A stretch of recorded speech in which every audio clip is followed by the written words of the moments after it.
అన్నదాత అన్నదాత మీ అన్నదాత, చెమటోడ్చి ఆహారాన్నందించే రైతన్న, అనునిత్యం నీ కండదండగా నిలిచే నేస్తం ఎవరన్నా. అన్నదాత అన్నదాత మీ అన్నదాత.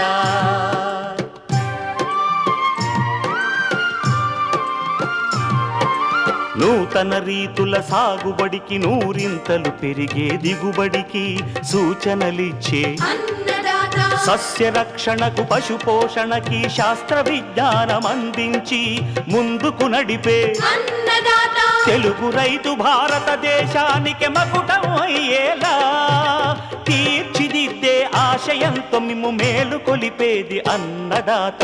అన్నదాత అన్నదాత మీ అన్నదాత. అన్నదాత అన్నదాత మీ అన్నదాత. అన్నదాత ప్రేక్షకులకు నమస్కారం. ఈనాటి ముఖ్యాంశాలు: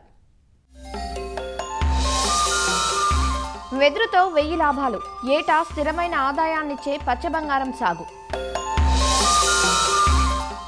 మామిడిని నష్టపరుస్తున్న పండుగ నివారణ. ఇంకా జై కిసాన్ వ్యవసాయ సమాచారం.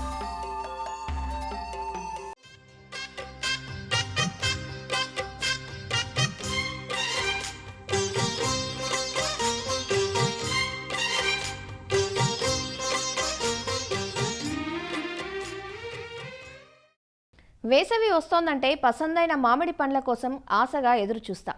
కానీ మన ఎదురుచూపులకు తగ్గట్టుగానే చీడపీడల దాడి తోటల్లో మొదలైంది. ప్రస్తుతం తోటలన్నీ పూత కాత దశల్లో ఉన్నాయి. కాయలు ఎదిగే క్రమంలో కొన్ని పురుగులు ఆశించి దిగుబడులు తగ్గిస్తున్నాయి. దిగుబడులతో పాటు కాయ నాణ్యతను పాడు చేసే పురుగు పండు ఈగ. పండు ఈగ నష్టం అపారంగా ఉంటుంది. దాదాపు 50 నుంచి 60% దిగుబడులు హరించి వేస్తుంది. కోతకు సిద్ధమయ్యే దశలో ఈ పురుగుల వల్ల రైతులు నష్టాలకు గురికావలసి వస్తుంది. వీటిని సరైన సమయంలో గుర్తించి నివారణ చర్యలు చేపట్టినట్లయితే నష్టాలను తగ్గించుకొని మంచి దిగుబడులు పొందవచ్చు. అవేంటో ఈనాటి అన్నదాతలో తెలుసుకుందాం. మామిడికాయలు బయట నుండి చూస్తే బానే ఉంటాయి. కానీ కోసి చూస్తే లోపల సన్నని దారం లాంటి బియ్యపు గింజ పరిమాణంలో పురుగులుంటాయి. ఇవే పండు ఈగ పిల్ల పురుగులు. పండు ఈగ తల్లి పురుగులు లేత గోధుమ వర్ణంలో పారదర్శకమైన రెక్కలు కలిగి ఉంటాయి. ఇవి పక్వానికి వచ్చిన కాయలోనికి పదునైన వెనుక భాగాన్ని గుచ్చి లోపల గుడ్లు పెడతాయి. గుడ్లు పెట్టిన చోట సన్నని రంధ్రాలు ఏర్పడతాయి. పండు ఈగ గుడ్లు తెలుపు లేదా లేత పసుపు రంగులో చాలా చిన్నవిగా ఉంటాయి. సాధారణ ఉష్ణోగ్రతలో ఈ గుడ్లు పగిలి పిల్ల పురుగులు బయటకు వస్తాయి. ఇవి తెలుపు లేదా పసుపు రంగులో ఉండి కాయలోనే పక్వానికి వచ్చిన తీపి కండ పదార్థాన్ని తిని పెద్దవిగా తయారవుతాయి. కాయ లోపల ఇవి తయారు కావటం వల్ల తొలి దశలో కాయను బయటినుంచి చూస్తే పురుగు ఆశించినట్లుగా గుర్తించలేం. గుడ్లు పెట్టడానికి చేసిన రంధ్రాల ద్వారా శిలీంధ్రాలు ప్రవేశించి కాయలు కుళ్ళి మెత్తబడి రాలిపోతాయి. అప్పుడు మాత్రమే పండు ఈగ ఆశించినట్లుగా గుర్తించగలం. కాని అప్పటికే జరగాల్సిన నష్టం జరిగిపోయి ఉంటుంది. గుడ్లలోంచి వచ్చిన చిన్న లార్వాలు 5 నుంచి 35 రోజుల్లో పెద్ద లార్వాలుగా తయారవుతాయి. ఉష్ణోగ్రతలు ఎక్కువగా ఉన్న ప్రాంతాల్లో త్వరగా లార్వాలు వృద్ధి చెందుతాయి. ఆలస్యంగా కోతకు వచ్చే నీలం, తోతాపురి వంటి రకాల్లో ఈ పండు ఈగ బెడద అధికంగా ఉంటుంది. ఈగలు ఆశించిన కాయలు కోతకు ముందుగానే రాలిపోయి తినడానికి గాని ప్రాసెసింగ్కు గాని పనికిరావు. పండు ఈగ నివారణకు రాలిపోయిన పండ్లను తోటల నుంచి ఏరి నాశనం చెయ్యాలి. అలాగే క్రమం తప్పకుండా చెట్ల కింద దున్నడం ద్వారా ఈ పురుగు యొక్క కోసస్థ దశలను అరికట్టే అవకాశం ఉంటుంది. చెట్టుకు 100 గ్రాముల చొప్పున డెల్టామెత్రిన్ పొడి మందువేసి దున్నడం ద్వారా కోసస్థ దశలు చనిపోతాయి. పండు ఈగ ఉధృతిని బట్టి ప్రతి 10 లేదా 20 మామిడి చెట్లకు ఒక మిథైల్ యూజినాల్ ఎర ఉంచాలి. ఇందుకోసం మార్కెట్లో దొరికే మిథైల్ యూజినాల్ బుట్టలు వాడుకోవచ్చు.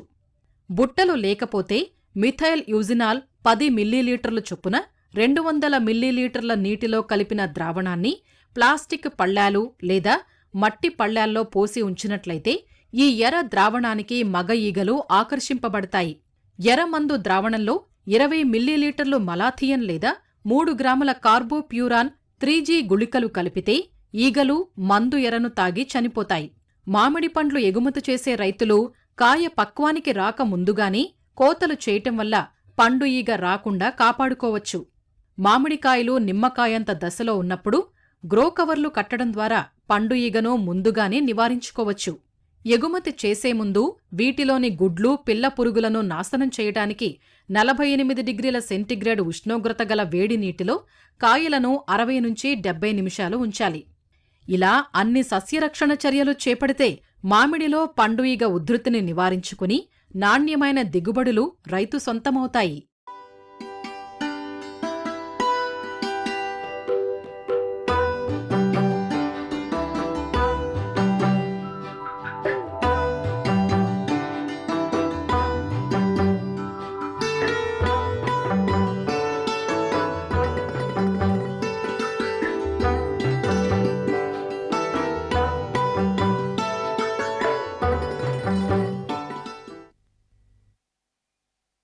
పచ్చ బంగారంగా, గ్రీన్ గోల్డ్గా వెదురుకు పేరు. వెదురు వల్ల 1000 లాభాలున్నాయి. అందుకే వెదురుకు ఇటీవలి కాలంలో బాగా డిమాండ్ పెరుగుతోంది. వెదురు కర్రలను వ్యవసాయంలో పందిళ్లకు, ఊతం కర్రలకు, చలువ పందిళ్ల నిర్మాణానికి వాడుతూ ఉంటారు. అలానే అగరబత్తి పరిశ్రమలకు, బుట్టలు అల్లేందుకు, బొగ్గుకు ప్రత్యామ్నాయంగా ఇలా రకరకాల పరిశ్రమల్లో విరివిగా వాడుతున్నారు. వాణిజ్య సాగు కోసం వన వ్యవసాయం మోడల్లో అంతర పంటలు వేసుకొని కూడా ప్రతి ఏటా ఆదాయం పొందవచ్చు. వెదురు వల్ల ఉపయోగాలు, వాణిజ్య సాగుకు అనువైన రకాలు, వెదురు సాగు విశేషాల గురించి ప్రొఫెసర్ జయశంకర్ తెలంగాణ రాష్ట్ర వ్యవసాయ విశ్వవిద్యాలయం రాజేంద్రనగర్లోని అటవీ వ్యవసాయ పరిశోధనా విభాగం శాస్త్రవేత్త డాక్టర్ టి చైతన్య నుంచి ఈరోజు తెలుసుకుందాం. మన భారత ఫారెస్ట్ ఏరియాలో 35% వరకు వెదురు ఉంది. ఇందులో ఎక్కువగా ఉన్న రకాలు డెండ్రోకెలామస్ స్ట్రిక్టస్, ఇది 40% వరకు ఉంది. తరువాత బాంబూజా అనే రకము 12% నుంచి 13% వరకు ఉంది. ఇంకా మిగతా రకాలు బాంబూజా స్టాక్సీ, బాంబూజా తుల్డా, ఇతర రకాలు కూడా మన అడవుల్లో ఉన్నాయి. బ్యాంబూ అనేది గడ్డి జాతికి చెందిన మొక్క. దీంట్లో మనకి డిఫరెంట్ టైప్స్ ఆఫ్ బ్యాంబూస్ ఉన్నాయి. 3 రకాలు ఉన్నాయి. దీంట్లో ఒకటి సింపోడియల్, మోనోపోడియల్ అండ్ క్లైంబర్, 3 రకాలు ఉన్నాయి. ఫస్ట్ మనం మోనోపోడియల్ చూసినట్లయితే ఇది దుంప నుంచి పెరుగుతుంది. బ్యాంబూ అనేది, ఈ దుంప అనేది మనకి హారిజాంటల్గా పెరుగుతూ ఉంటుంది మోనోపోడియల్ దాంట్లో. దీంట్లో రకాలు చూసినట్లయితే మన గోల్డెన్ ఎల్లో బ్యాంబో, ఫిల్లోస్టాటిస్ అనేది, కానీ ఇది కమర్షియల్గా ఏం గ్రో చేయట్లేము, మనం ఎక్కువగా ఆర్నమెంటల్గా గ్రో చేస్తున్నాము. ఇంకోటి మనకు కమర్షియల్గా ఉన్నది క్లంపింగ్ బ్యాంబూ. ఈ క్లంపింగ్ ఉన్నది సింపోడియల్ బ్యాంబూ అని అంటారు, వెదురు రకం. దీంట్లో ఏంటంటే మనకి దుంప అనేది సర్క్యులర్ ఫామ్లో పెరుగుతుంది. సర్క్యులర్ ఫామ్లో మనకి గెడలని ప్రొడ్యూస్ చేస్తుంది అనమాట. ఈ గెడలు అనేవి బ్యాంబూలో ఈ దుంప నుంచి వస్తాయి. దీంట్లో ఏంటంటే మనకు పై భాగంలోనే మనకి చిన్న చిన్న వేర్లు అనేవి ఉంటాయి. అవి మనకి పై భాగంలోనే పెరుగుతాయి. ఈ రైజోమ్ అనేది మనకి భూమిలో ఉండి దీని నుంచి మనకి ఇలా గెడలు వస్తాయి. ఇప్పుడు ఇవన్నీ కల్మ్స్ అంటారు ఇంగ్లీష్లో, తెలుగులో గెడలు అంటారు. ఇప్పుడు ఇది మనకి న్యూ షూట్ అనమాట, అంటే ఎర్లీగా ఇప్పుడు ఈ సంవత్సరం ప్రొడ్యూస్ చేసిన షూట్. ఎప్పుడైనా మనకి కొత్త బ్యాంబూ గెడలు బయటి వైపుగా వస్తాయి. ఇప్పుడు ఈ గెడల్లో దీన్ని కనుపు అంటారు. ఈ కనుపు నుంచి ఈ కనుపుకి దూరాన్ని ఇంటర్నోడల్ లెంత్ అంటారు. సో వెరైటీని బట్టి మనకి ఈ ఇంటర్నోడల్ లెంత్ అనేది మారుతూ ఉంటుంది. ఇప్పుడు ఈ వెరైటీ మనం చూసుకున్నట్లయితే బాంబూజా తుల్డా వెరైటీ. ఇందులో మనకి ఈ ఇంటర్నోడల్ లెంత్ అనేది ఎక్కువగా ఉంటుంది. అందువల్ల దీన్ని మనకి అగరబత్తి మేకింగ్కి యూజ్ చేస్తూ ఉంటారు. ఇంకొక రకం ఒకటి క్లైంబర్ కూడా ఉంటుంది, అది ఓన్లీ ఫారెస్ట్లో చూస్తాం మనము. అది వేరే చెట్టు యొక్క సపోర్ట్తో క్లైంబింగ్ లాగా, క్రీపర్ లాగా పెరుగుతుందన్నమాట. మామూలుగా టిష్యూ కల్చర్ బ్యాంబూ అయితే ఫాస్ట్ గ్రోయింగ్ ఉంది కాబట్టి 4 నుంచి 5 సంవత్సరాల తర్వాత మనం హార్వెస్ట్ చేయొచ్చు అని చెప్తున్నాము.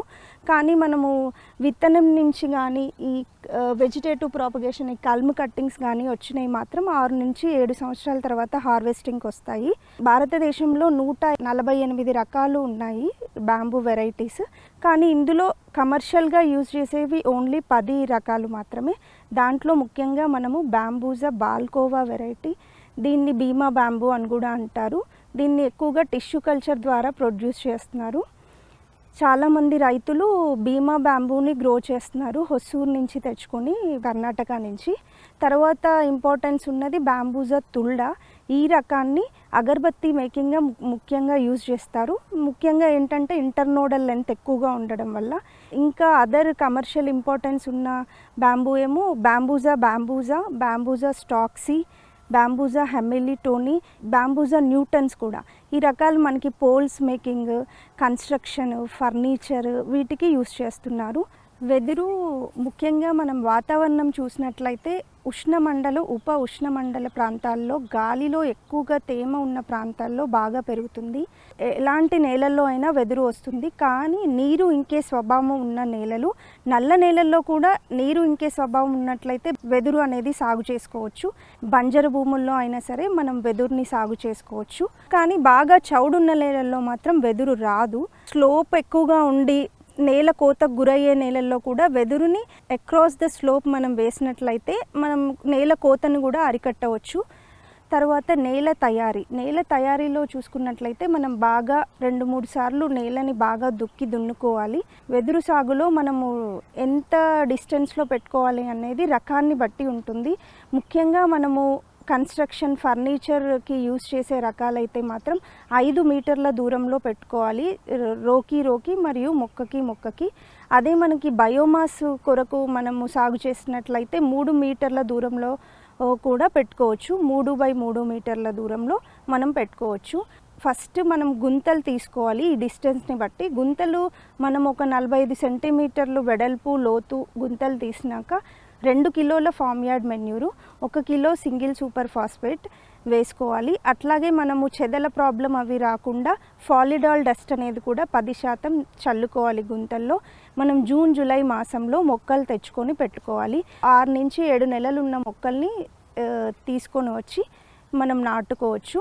నాటుకున్నాక మనము ఫస్ట్ 3 నెలలు మాత్రం నీరు అనేది తప్పకుండా ఇవ్వాలి. అవి తర్వాత మనం డ్రిప్ ద్వారా కూడా నీటిని పెట్టొచ్చు. ఈ వెదురులో ఇది గడ్డి జాతికి చెందింది కాబట్టి ఎక్కువగా నీరు పోషకాలని ఎక్కువగా తీసుకుంటుంది. సో మనం నీరు ఎక్కువగా ఇచ్చినట్లయితే మనకి గ్రోత్ అనేది ఎక్కువగా ఉంటుంది. సో మనం వారానికి 2 తడులు ఇచ్చినట్లయితే బాగా గ్రోత్ ఉంటుంది. వర్షాకాలంలో నీరు పెట్టాల్సిన అవసరం లేదు. దీనికి ఎక్కువగా కార్బన్ డైఆక్సైడ్ స్వీకరించే శక్తి ఉండడం వల్ల ఎక్కువగా లీఫ్ అనేది ఫాల్ అవుతుంది. ఈ లీఫ్ వల్ల మనకి వీడ్ అనేది కూడా ఎక్కువగా రాదు. ఈ ఆకు రాల్చే స్వభావం వల్ల ఆకుల వల్ల కూడా మనకి వీడ్ అనేది కూడా నేలపై రాదు. అప్పుడప్పుడు మనం ఇంటర్ కల్టివేషన్ విత్ రోటవేటర్తో ఆకుల్ని మనము రోటవేటర్తో భూమిలోకి కలియదున్నినట్లయితే భూమికి బలంతో పాటు మన వెదురుకి న్యూట్రియంట్స్ని కూడా సప్లై చేస్తుంది. సో దీన్ని పెంచుకోవడం కూడా చాలా సులభం. తర్వాత దీంట్లో ఎక్కువగా రోగాలు అంటే మనకి ఆకు తొలుచు పురుగు కానీ లేకపోతే లీఫ్ ఫోల్డర్ కానీ చూస్తాము. వీటికి మనము నీమ్ ఆయిల్ కానీ ఇట్లాంటివి మనము బయో పెస్టిసైడ్స్ కానీ యూజ్ చేయొచ్చు కంట్రోల్ మెజర్స్కి. ఎక్కువగా మనకి రోగాలు కానీ ఏమీ ఎక్కువగా రావు. ఇంకొకటి ఏంటంటే చెదల ప్రాబ్లం ఎక్కడైనా ఉన్నట్లయితే మనం ఫాలిడాల్ డస్ట్ కానీ క్లోరిపైరిఫాస్ కానీ యూజ్ చేయొచ్చు. హార్వెస్టింగ్ చూసినట్లయితే వెదురు అనేది మనకి 5 సంవత్సరాల తర్వాత హార్వెస్టింగ్కి వస్తుంది. అదే మనం బయోమాస్ కొరకు అయితే త్వరగా హార్వెస్టింగ్ చేయొచ్చు. ఏ సమయంలో హార్వెస్ట్ చేయాలి? ఎండాకాలంలో ఎక్కువగా ఈ వెదురు పిండి పదార్థాన్ని దాచుకుంటుందన్నమాట. వర్షాకాలంలో పెరుగుదల కోసం ఎండాకాలంలో ఎక్కువ స్టార్చ్ కంటెంట్ని అంటే పిండి పదార్థాన్ని ఇది స్టోర్ చేసుకుంటుంది. కాబట్టి మనం ఎండాకాలంలో దీన్ని హార్వెస్ట్ చేయకూడదు. అలా చేసినట్లయితే పిండి పదార్థం ఎక్కువగా ఉండడం వల్ల చెదల బారిన పడుతుంది. ఇంకొకటి వర్షాకాలంలో ఏంటంటే ఎక్కువగా నీరు ఉండడం వల్ల వెదురులో ఎక్కువగా నీటి శాతం అనేది ఎక్కువగా ఉంటుంది. మనం హార్వెస్ట్ చేసినాక డ్రై అయినప్పుడు వెదురు అనేది చిట్లిపోతుంది అన్నమాట. సో రైనీ సీజన్ కూడా అనుకూల సమయం అనేది కాదు. రైనీ సీజన్ తర్వాత ఉండే వింటర్ సీజన్లో ఏంటంటే ఇది నిద్రావస్థ సమయము.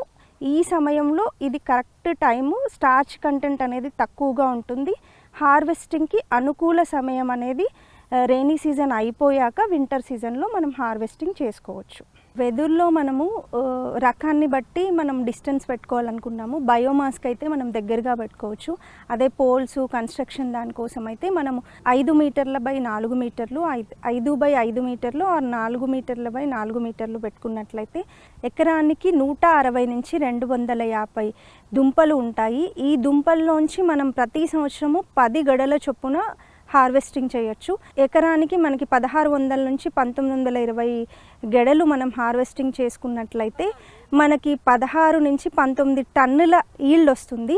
సో టన్నుకి మనం 3000 నుంచి 5000 వేసుకున్నా సరే ఎకరానికి 50,000 నుంచి 80,000 ఆదాయం వస్తుంది. అదే బయోమాస్ కొరకైతేనేమో టోటల్గా హార్వెస్ట్ చేస్తాము. దానికి కూడా మనకి హెక్టార్కి 40 నుంచి 50 టన్నుల వరకు కూడా వస్తుంది. ఇంకొకటి ఏంటంటే ఈ వెదురు అనేది హార్వెస్టింగ్ అయిన తర్వాత పోస్ట్ హార్వెస్ట్ ట్రీట్మెంట్ అనేది చేయాలి.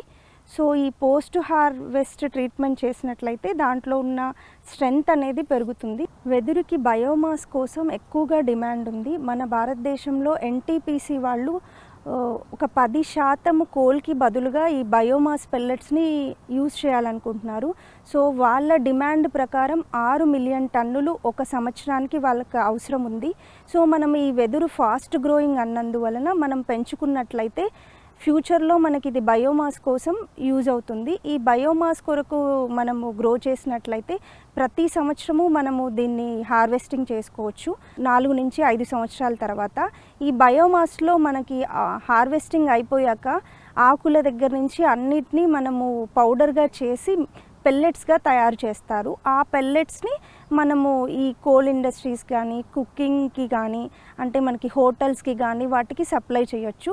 సో వెదురులో మనకి బాగా ఉపయోగపడేది ఈ బయోమాస్ ప్రొడక్షన్ అనేది. సో ఎవరైనా కొత్తగా ఎంటర్ప్రినర్షిప్ చేయాలనుకునే వాళ్ళకి ఇది ఒక మంచి ఐడియా. మీరు బయోమాస్ పెల్లెట్ మేకింగ్ పెట్టుకున్నట్లయితే తక్కువ ఖర్చులోనే మనము బయోమాస్ పెల్లెటింగ్ చేసేసి మనం సప్లై చేయొచ్చు.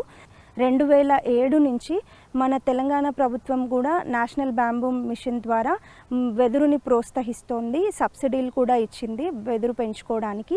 వెదురు మనకి నర్సరీ కోసం అయితే మనం నాగ్పూర్లో మహారాష్ట్ర బ్యాంబూ బోర్డు కూడా ఉంది. సో మనం అక్కడి నుంచి వెదురు మొక్కలు తీసుకోవచ్చు. గవర్నమెంట్ వాళ్ళు 20 నుంచి 25 రూపాయలకే మనకి మొక్కల్ని సప్లై చేస్తున్నారు. వెదురు అనేది 35 నుంచి 45 సంవత్సరాలకు ఒకసారి పుష్పిస్తుంది. ఒక్కసారి పుష్పించిందంటే చనిపోతుంది. సో దీని విత్తనాలు కూడా మనకి వరి విత్తనాల్లాగే ఉంటాయి.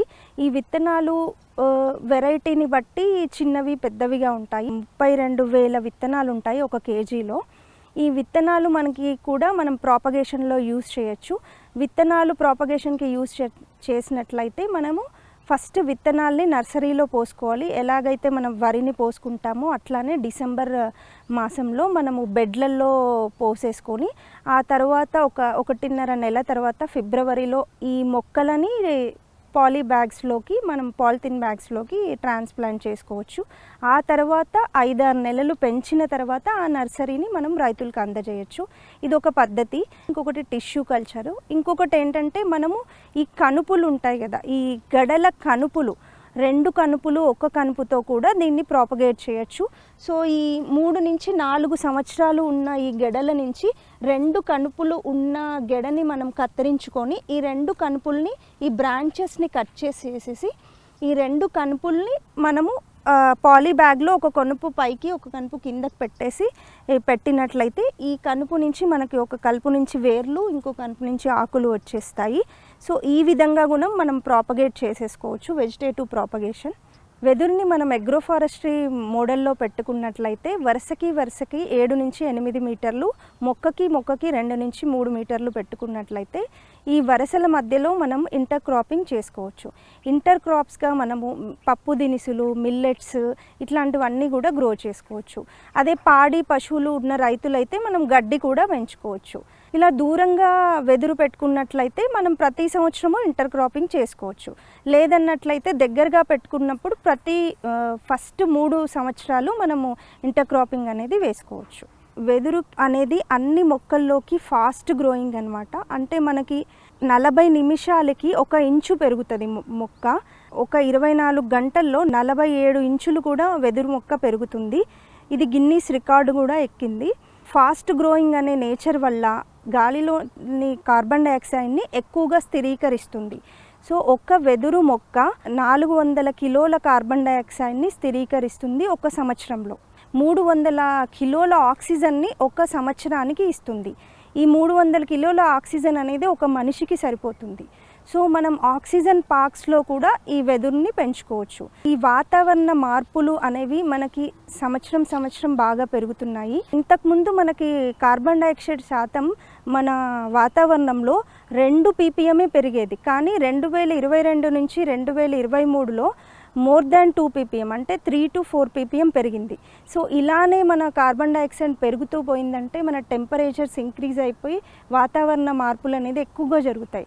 సో ఇప్పుడున్న సిచ్యువేషన్లో మనం ఈ వెదురు పెంచినట్లయితే ఎక్కువ కార్బన్ డైఆక్సైడ్ని స్థిరీకరించి మన వాతావరణానికి కూడా ఎంతో మేలు చేస్తుంది. వెదురుకి మనకి టెన్సైల్ స్ట్రెంగ్త్ అనేది కూడా మనకి ఐరన్ కన్నా ఎక్కువగా ఉంటుంది. దానివల్ల ఈ వెదురుని మన బ్రిడ్జెస్ కట్టడానికి, ఎయిర్పోర్ట్ కట్టడానికి కూడా చాలా చోట్ల కర్ణాటకలో కూడా యూజ్ చేస్తున్నారు. అలాగే హౌసింగ్, ఫర్నిచర్ హౌసింగ్లో కూడా మనం యూజ్ చేస్తున్నాము. వెదురులో మనకి సాలిడ్ బ్యాంబూ అండ్ గుళ్ళ ఉండే బ్యాంబూ కూడా ఉంటాయి. సాలిడ్ అంటే గట్టి రకం, ఈ డెండ్రోకెలామస్ స్ట్రిక్టస్ రకము గట్టి రకం అనమాట. దీనిలో మధ్యలో మనకి మొత్తం ఫిల్ అయిపోయి ఉంటుంది.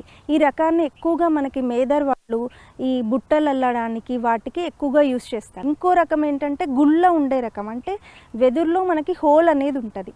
ఇది బ్యాంబూజా ఇలాంటి రకాలు. ఈ హోల్ ఉండే రకాలని ఈజీగా మనము ఈ బ్యాంబూ చికెన్ ఇలాంటి వాటికి యూజ్ చేస్తారు. ఇంకొకటి బిర్యానీ కూడా చేస్తారు.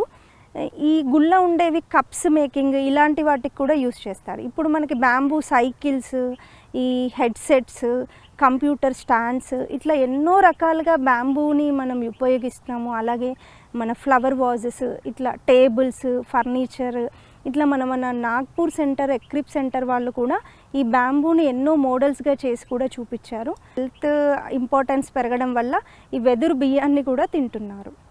వెదురు ఇంకొకటి ఏంటంటే వెజిటేబుల్గా కూడా యూజ్ అవుద్ది. సో వెదురు సాగు అనేది మనకి పర్యావరణాన్ని పరిరక్షించడానికి మరియు మన బంజరు భూముల్లో ఏ పంట రాని నేలల్లో వేయడానికి కూడా ఎంతో రైతులకి ఉపయోగపడుతుంది. ఈ వెదురుకి ఎక్కువ ఖర్చు కూడా అవ్వదు. ఓన్లీ మనకి ఎస్టాబ్లిష్మెంట్ అప్పుడు ఫస్ట్ ఒక 30 నుంచి 40 వేలు ఖర్చు అవుతుంది. తర్వాత మనకు ఖర్చు అనేదే ఉండదు. రైతుకి రెగ్యులర్ ఇన్కమ్ రావాలి అనుకుని అగ్రో ఫారెస్ట్రీ మోడల్లో ఫిట్ చేసుకున్నట్లయితే, మనం ఎక్కువ దూరంలో పెట్టుకున్నట్లయితే ప్రతి సంవత్సరము ఇంటర్ క్రాపింగ్ చేసుకొని ఇంటర్ క్రాప్స్ ద్వారా కూడా రెగ్యులర్ ఇన్కమ్ మనకు వస్తుంది. ఈవెన్ మనము పంటగా వేసుకోలేకపోయినా కనీసం కంచెగా వేసినట్లయినా ఇది మనకి పర్యావరణానికి ఎంతో ఉపయోగపడుతుంది.